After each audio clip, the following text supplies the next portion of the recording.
जय हिंद साथियों, मैं आदेश आप सभी का आपके अपने परिवार राही आदि क्लासेस में स्वागत करता हूं। तो हम सभी आज वाक्यांश के लिए एक शब्द पढ़ने वाले हैं जो कि अधिकतर कहीं ना कहीं किसी न किसी पेपर में पूछे गए हैं। तो उन सभी को मैं इकट्ठा करके लेकर आया हूं। तो आप सभी से एक ही रिक्वेस्ट है कि क्लास को अधिक से अधिक शेयर कीजिएगा, लाइक कीजिएगा और कमेंट भी कीजिएगा, क्योंकि आपका जो साथ है वो बहुत ही ज़रूरी है। अब हम अपनी क्लास को शुरू करते हैं, ज़्यादा देर ना करते हुए। तो आप लोग पूर्ण रूप से सहयोग कीजिएगा। तो सबसे पहले है क्या, दूर तक देखने वाला। दूर तक देखने वाले को क्या कहा जाता है? उसे दूरदर्शी कहा जाता है। क्या कहा जाता है? उसे दूरदर्शी कहा जाता है। जिसका कोई शत्रु ही पैदा ना हुआ हो उसे क्या बोलेंगे? उसे अजात शत्रु बोलते हैं। क्या? अजात शत्रु, यानी जिसका कोई शत्रु पैदा ही ना हुआ हो उसे अजात शत्रु कहेंगे।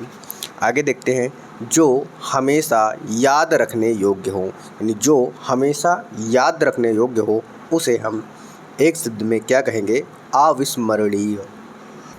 क्या बोलेंगे? अविस्मरणीय बोलेंगे। आगे देखते हैं, जो बहुत समय तक याद रखने योग्य हो। क्या? जो बहुत समय तक याद रखने योग्य हो उसे चिरस्मरणीय कहते हैं। जो वनस्पति खाकर जीवित रहता है। जो वनस्पति खाकर जीवित रहता है उसे शाकाहारी कहा जाता है। जिसका वर्णन ना हो सके। क्या? जिसका वर्णन ना हो सके उसे अवर्णनीय कहते हैं। जिसे कहा ना जा सके। क्या? जिसे कहा ना जा सके उसे अकथनीय कहते हैं। क्या कहते हैं? उसे अकथनीय कहते हैं। जिसे वाणी या वचन द्वारा कहना संभव ना हो। क्या? जिसे वाणी या वचन द्वारा कहना संभव ना हो उसे क्या कहा जाएगा? अनिर्वचनीय कहा जाएगा। क्या? अनिर्वचनीय। आगे देखते हैं, जो चक्र धारण करता हो। जो चक्र धारण करता हो उसे क्या बोलेंगे? उसे चक्रधर या चक्रधारी कहते हैं। जिसके हाथ में चक्र है। क्या? जिसके हाथ में चक्र है उसे चक्रपाणी कहते हैं। जिसका कोई शत्रु ना हो। जिसका कोई शत्रु ना हो उसे निःशत्रु कहते हैं। जिसके संतान ना हो। क्या? जिसके संतान ना हो उसे निःसंतान कहा जाता है। जो अभी अभी पैदा हो। क्या? जो अभी अभी पैदा हो उसे प्रत्युत्पन्न कहते हैं या प्रत्युत्पन्न कहा जाता है। जो पैर से पीता हो। क्या? जो पैर से पीता हो उसे पादप कहा जाता है। जो आँख से सुनता हो। जो आँख से सुनता हो उसे चक्षुश्रवा कहा जाता है। जानने की इच्छा रखने वाला। जानने की इच्छा रखने वाले व्यक्ति को क्या कहा जाता है? जिज्ञासु कहा जाता है। क्या? जिज्ञासु कहा जाता है। जहाँ प्रतिदिन मुफ्त भोजन मिलता है। क्या? जहाँ प्रतिदिन मुफ्त भोजन मिलता है उसे सदावर्त कहा जाता है। जिसे जीता ना जा सके। क्या? जिसे जीता ना जा सके उसे अजेय कहा जाता है। क्या? उसे अजेय कहा जाता है। जिसे पराजित ना किया जा सके। जिसे पराजित ना किया जा सके उसे अपराजेय कहते हैं। क्या? अपराजेय कहा जाता है। जिसे जीत लिया गया है। जिसे जीत लिया गया है उसे विजित कहते हैं। क्या कहते हैं? उसे विजित कहा जाता है। जिसने सबको जीत लिया है। जिसने सबको जीत लिया है उसे सर्वजीत कहा जाता है। ऊपर कहा हुआ। ऊपर कहा हुआ उसे क्या कहते हैं? उपरयुक्त कहते हैं। सबसे ऊंचा, सबसे ऊंचा, इसे क्या कहेंगे? सर्वोच्च कहेंगे या उच्चतम कहते हैं। जिसका ईश्वर पर विश्वास हो, क्या?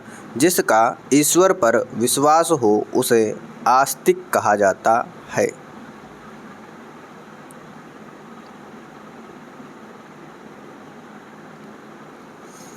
जिसने अपनी इंद्रियों को वश में कर लिया हो, जिसने अपनी इंद्रियों को वश में कर लिया हो उसे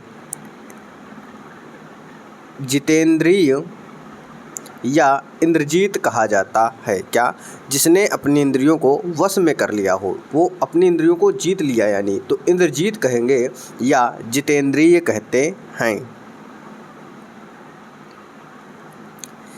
इंद्र को जीतने वाला, इंद्र को जीतने वाले को इंद्रजीत कहा जाता है। जो दृष्टि से परे या बाहर, जो दृष्टि से परे या बाहर हो उसे परोक्ष कहा जाता है। छाती के बल चलने वाला, छाती के बल चलने वाला उसे उरग कहा जाता है। क्या कहा जाता है? उरग। और उरग क्या होता है? सांप का पर्यायवाची होता है, क्योंकि सांप को ही बोला जाता है और सांप रेंग रेंग कर चलता है। आगे देखते हैं। दूसरों में दोष खोजने वाला, दूसरों में दोष खोजने वाला छिद्रान्वेषी, उसे क्या कहेंगे? छिद्रान्वेषी कहा जाएगा। संपूर्ण जीवन की अवधि, संपूर्ण जीवन की अवधि क्या कहलाएगी? आयु कहलाएगी। आगे देखते हैं।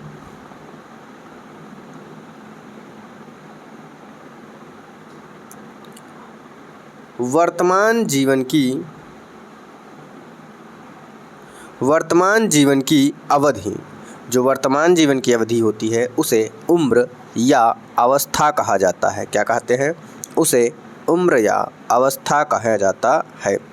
जंगल में लगने वाली आग, जंगल में लगने वाली आग को दावानल या दावाग्नि कहा जाएगा। समुद्र में लगने वाली आग, समुद्र में लगने वाली आग को बड़वानल या बड़वाग्नि कहते हैं। आगे देखते हैं। भोजन को पचाने वाली आग, भोजन को पचाने वाली आग को हम जठराग्नि या जठरानल कहते हैं। जो मान सम्मान के योग्य हो, क्या? जो मान सम्मान के योग्य हो उसे मानवीय या सम्माननीय कहते हैं। जिसे करना कठिन हो, क्या? जिसे करना कठिन हो उसे दुष्कर कहा जाता है। जिसे करना सरल हो, क्या? जिसे करना सरल हो उसे सुकर कहते हैं। जिसे करना कठिन हो उसे दुष्कर, और जो जिसे करना सरल हो उसे सुकर कहा जाता है। जिसे पाना सरल हो, जिसे पाना सरल हो उसे सुलभ कहते हैं। जिसे पाना कठिन हो, जिसे पाना कठिन हो उसे दुर्लभ कहते हैं। तो देख लीजिएगा, क्या? जिसे करना कठिन हो वो दुष्कर कहलाएगा, लेकिन जिसे पाना कठिन हो, जिसे पाना कठिन हो वह दुर्लभ कहलाएगा। ये अंतर है। जो बहुत प्रयास के बाद न मिले, जो बहुत प्रयास के बाद न मिले उसे अलभ्य कहते हैं। जो दूसरों की भलाई या हित चाहता है, क्या? जो दूसरों की भलाई या हित चाहता है उसे हितैषी या परार्थी कहा जाता है। क्या? जो दूसरों की भलाई या हित चाहता है उसे हितैषी या परार्थी कहा जाता है। जो दूसरों की भलाई या हित करने वाला हो, जो दूसरों की भलाई या हित करने वाला हो उसे परोपकारी या परहितकारी कहते हैं।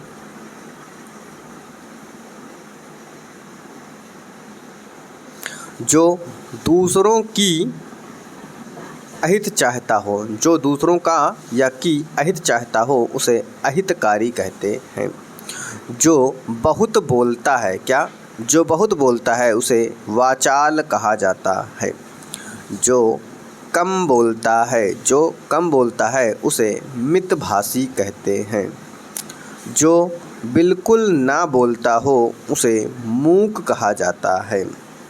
बहुत व्यर्थ खर्च करने वाला, क्या बहुत व्यर्थ खर्च करने वाला उसे अपव्ययी कहते हैं। जो खूब खर्च करे, क्या जो खूब खर्च करे उसे मुक्त हस्त या साह खर्च कहते हैं। जो जरा भी खर्च ना करे, क्या जो जरा भी खर्च ना करे उसे कृपण या कंजूस कहते हैं। जो पहले था अब नहीं, क्या जो पहले था अब नहीं उसे भूतपूर्व कहते हैं। जैसा पहले कभी ना हुआ हो, क्या जैसा पहले कभी ना हुआ हो उसे अभूतपूर्व कहते हैं। 100 करोड़ की संख्या, 100 करोड़ की संख्या को 100 करोड़ की संख्या को षटकोटि या अरब कहते हैं। जल में रहने वाला प्राणी, जल में रहने वाला प्राणी जलचर कहलाता है। पृथ्वी पर रहने वाला प्राणी, पृथ्वी पर रहने वाले प्राणी को थलचर कहते हैं। और जो जल और पृथ्वी यानी नभ में विचरण करने वाला,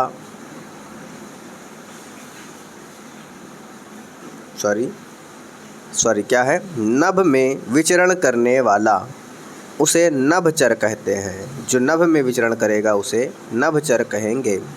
लेकिन जो जल और थल, जो जल और थल दोनों में रहेगा उसे उभयचर कहेंगे। क्या कहेंगे?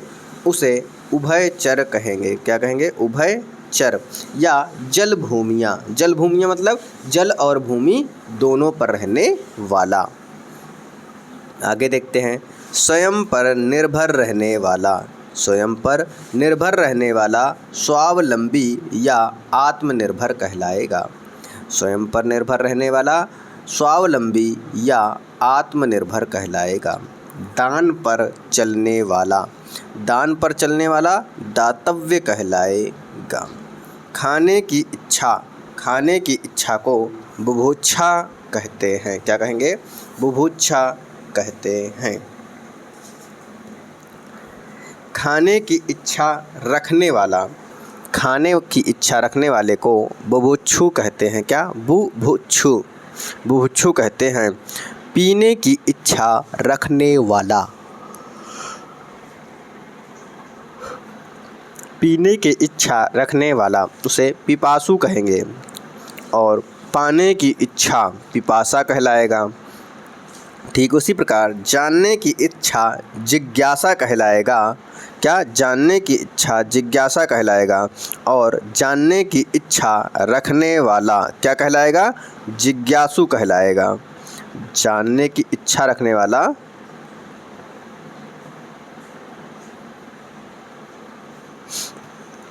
जिज्ञासु कहलाएगा। युद्ध की इच्छा युयुत्सा कहलाएगी। क्या? युद्ध की इच्छा युयुत्सा कहलाएगी। लेकिन युद्ध करने की इच्छा रखने वाला युयुत्सु कहलाएगा। मरने की इच्छा, मरने की इच्छा मुमूर्षा कहलाएगा। मरने की इच्छा मुमूर्षा कहलाएगा। मरने की इच्छा रखने वाला, मरने की इच्छा रखने वाला मुमूर्षु कहलाएगा। क्या कहलाएगा? मुमूर्षु कहलाएगा। मोक्ष पाने की इच्छा, मोक्ष पाने की इच्छा मुमुक्षा कहलाएगा। मोक्ष की कामना या इच्छा रखने वाला, मोक्ष की कामना या इच्छा रखने वाला मुमुक्षु कहलाएगा। तैरने की इच्छा, तैरने की इच्छा तितीर्षा कहलाएगा। क्या? तैरने की इच्छा तितीर्षा कहलाएगा। आगे आगे चलने वाला, आगे आगे चलने वाला अग्रगामी कहलाएगा। आगे आगे चलने वाला अग्रगामी कहलाएगा। और पीछे पीछे चलने वाला पश्चगामी या अनुगामी कहलाएगा। पीछे पीछे चलने वाला पश्चगामी या अनुगामी कहलाएगा। आगे आगे चलकर रास्ता दिखाने वाला, आगे आगे चलकर रास्ता दिखाने वाला पथ प्रदर्शक कहलाएगा। क्या? पथ प्रदर्शक या मार्गदर्शक कहलाएगा। फिर है जो पृथ्वी को धारण करता हो, जो पृथ्वी को धारण करता हो उसे भूधर कहते हैं। आगे है शत्रु की हत्या करने वाला, शत्रु की हत्या करने वाले को शत्रुघ्न या शत्रुहंता कहते हैं। अपनी हत्या करने वाला आत्महत्या कहलाता है। जिसके पास कुछ ना हो, जिसके पास कुछ ना हो उसे अकिंचन कहते हैं। वह रोग व बीमारी जो कभी ठीक ना हो सके, वह रोग व बीमारी जो कभी ठीक ना हो सके उसे असाध्य कहते हैं। जिसकी जीविका श्रम से चलती हो, क्या? जिसकी जीविका श्रम से चलती हो उसे श्रमजीवी कहते हैं, उसे श्रमजीवी कहते हैं। जो आशा से परे या बाहर हो, क्या? जो आशा से परे या बाहर हो उसे आशातीत कहते हैं। जो आशा को जगाने वाला हो, जो आशा को जगाने वाला हो उसे आशाजनक कहते हैं। क्या? उसे आशाजनक कहते हैं। जो आया हो, जो आया हो उसे आगत कहते हैं। जो लौट आया हो, क्या? जो लौट आया हो उसे प्रत्यागत कहते हैं। जो नहीं आता हो, क्या? जो नहीं आता हो उसे अनागत कहेंगे। क्या?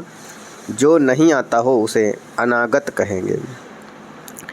पैर से लेकर मस्तक तक, क्या? पैर से लेकर मस्तक तक उसे हम क्या कहेंगे? अपाद मस्तक कहेंगे। क्या? अपाद मस्तक कहेंगे।